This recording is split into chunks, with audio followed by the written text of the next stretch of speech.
प्रणाम मित्रगण। प्रत्येक व्यक्ति आजकल कौनो न कौनो प्रकार के दबाव से ग्रसित बाटे। सबके जीवन में कुछु न कुछु प्रकार के दबाव ज़रूर बाटे। केहू के आर्थिक समस्या के दबाव बा, पैसा रुपया संबंधित, केहू के प्रेम के दबाव बा, केहू के परिवार के दबाव बाटे, केहू के कौनो न कौनो मतलब हर चीज़ के केहू के व्यापार के दबाव बाटे। प्रत्येक व्यक्ति के ऊपर कौनो न कौनो प्रकार के दबाव बाटे। केहू के कौनो काम करावे के बा त दबाव बाटे। त दबाव से केहू भी परे नाही बाटे। दबाव सबके ऊपर बाटे। कुछ लोग बाटे एके लेके कुढ़ल करताने, कुढ़त बाटे। आर्थिक रूप से ही से कोनो समस्या बाटे त हमन के केहू से कह नाही पावत बाटी।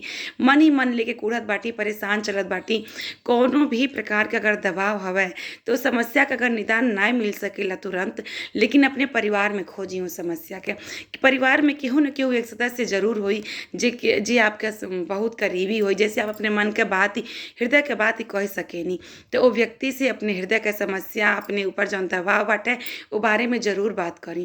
काहे से कि केहू न केहू से बात कइल बहुत ज़रूरी है।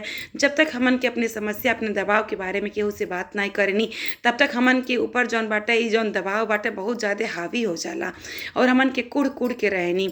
न खाना पानी अच्छा लगेला, न त नींद आवेला रात के। त आप सबसे हम कहल चाहत बानी केहू के भी ऊपर अगर कौनो भी प्रकार के दबाव बाटे तो उ अपने परिवार के केहू न केहू व्यक्ति से ज़रूर ई बात कहे।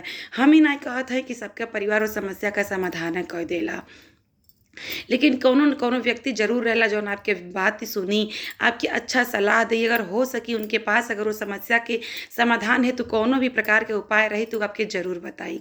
तो आप इधर-उधर बाहर समस्या खोजले से पहिले अपने परिवार के अपनाई। अपने परिवार के कौनो व्यक्ति जे आपके बहुत करीबी होकर तेसे अपने समस्या के बारे में कहीं।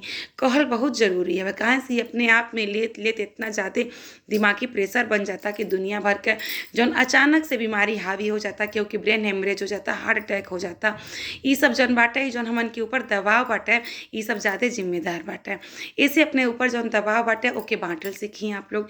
अपने परिवार के कौनो भी व्यक्ति से अपने समस्या के बारे में ज़रूर बताई और यकीन मानी अगर आप अपने जौन परिवार के व्यक्ति जे आपसे करीबी बाटे अगर उनसे अपनी समस्या का समाधान खोजबें तो आपकी समस्या का समाधान 80% तक मिल जाई।